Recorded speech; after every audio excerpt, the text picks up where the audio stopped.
ఆ 70,000 రూపాయలు నేను అప్పు తీసుకొని వచ్చి నా కొడుకును చేర్పించా. రెండో సంవత్సరం మళ్ళీ ఇంటికి సెలవులకు నా కొడుకు వచ్చినాడు. నా కొడుకు వచ్చిన తర్వాత మళ్ళీ నా కొడుకు నన్ను అడిగాడు, నానా ఇప్పుడు రెండో సంవత్సరం మళ్ళీ ఇప్పుడు 70,000 రూపాయలు కావాలి, ఎక్కడి నుంచి తీసుకొస్తావు నానా అని చెప్పి నన్ను అడిగాడు. నేనేమో, నానా నువ్వు ఎటునో గట్ట చదువు, ఏదో ఒకటి నేను చేస్తాలే, ఎవరో ఒకరు నేను అడుగుతాలే, ఏదో ఒకటి చేసైనా సరే నీకు డబ్బు ఇప్పిస్తాలే అని చెప్పి నా కొడుకును మళ్ళీ కాలేజీకి నేను పంపించా.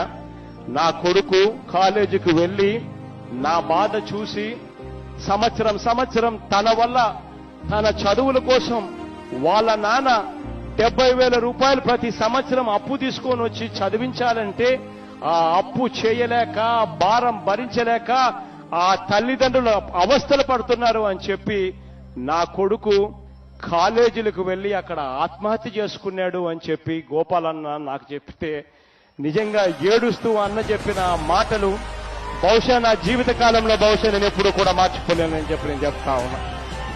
ఇవాళ ఆ రోజు ఆ మీటింగ్ లో జరిగేటప్పుడు కూడా నేను చెప్పా, గోపాలన్న కథ చెప్తూ కూడా చెప్పా.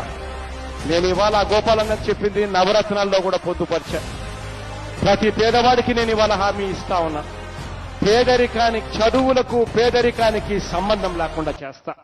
పేదరికం అన్నది పోవాలి అనంటే మన ఇళ్లలో నుంచి ఒకరు ఇంజనీర్ కావాలి, మన ఇళ్లలో నుంచి ఒక డాక్టర్ కావాలి, మన ఇళ్లలో నుంచి ఒకటి కలెక్టర్ వంటి పెద్ద చదువులు చదవాలి. ఆ చదువుల కోసం పేదరికం అడ్డు రాకూడదు.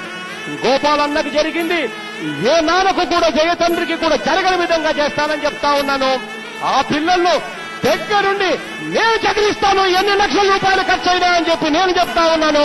ప్రతి తల్లికి చెప్తా ఉన్నాను, ప్రతి తండ్రికి చెప్తా ఉన్నాను. అంతేకాదు, చదివించడమే కాదు, ఆ పిల్లాడు వెళ్లి ఆ చదువుల కోసం హాస్టళ్లలో ఉండాలి. ఆ మెస్ ఛార్జీల కోసం, హాస్టల్ ఖర్చుల కోసం సంవత్సరానికి కనీసం 15,000 రూపాయలు ఖర్చు అవుతుంది. ఆ 15,000 రూపాయలు ప్రతి సంవత్సరం పంపించలేని పరిస్థితిలో కూడా చాలా మంది తల్లిదండ్రులు ఉంటారు. ఆ ప్రతి తల్లికి, తండ్రికి, ఇద్దరికీ చెప్తా ఉన్నాను, మీ పిల్లలను చదివించడమే కాదు, ఎన్ని లక్షలైనా ఉచితంగా చదివించడమే కాదు, ఆ చదువుల కోసం, హాస్టల్ ఖర్చుల కోసం, మెస్ ఛార్జీల కోసం ప్రతి పిల్లాడికి సంవత్సరానికి 20,000 రూపాయలు ఇస్తామని కూడా హామీ ఇస్తా ఉన్నానని చెప్తా ఉన్నా. బహుశా గోపాలన్న జీవితంలో జరిగిన నష్టం నేను వెనక్కి తీసుకుని రాలేకపోవచ్చు, కానీ ఇటువంటి సంఘటనలు ఏది కూడా జరగకుండా చేస్తానని మాత్రం ఖచ్చితంగా హామీ ఇస్తా ఉన్నానని మాత్రం ఖచ్చితంగా చెప్తా ఉన్నా.